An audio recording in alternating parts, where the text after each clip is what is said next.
Once you've coded your data in MaxQDA, the next step is to retrieve this coded data, either by topic or by document.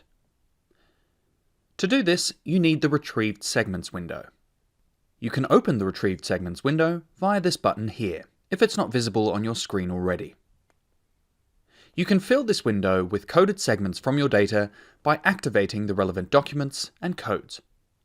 When you activate certain documents and codes, you will see all the segments in the activated documents to which one of the activated codes has been assigned. These coded segments are sorted by document by default, which you can see here in the header. If you have also assigned variables to the documents, you will also see additional information like age and education, etc.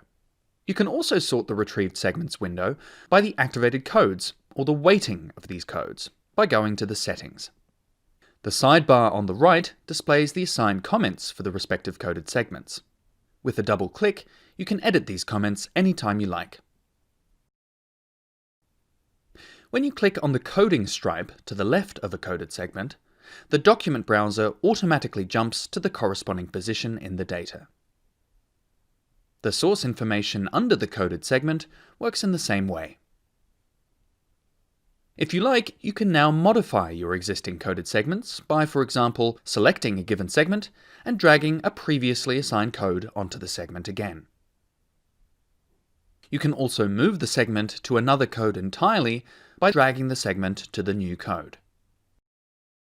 And of course, you can also delete the codes, for example by right-clicking on the coding stripe. We have just been looking at the simple retrieval process.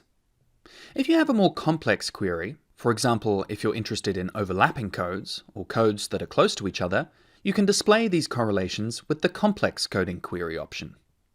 And there are also many further options here. For example, you can also view the relevant overlapping and proximate codes here.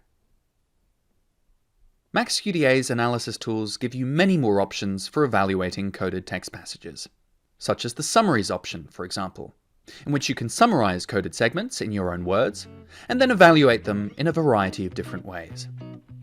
And that's it. Until next time, we wish you all the very best with your project.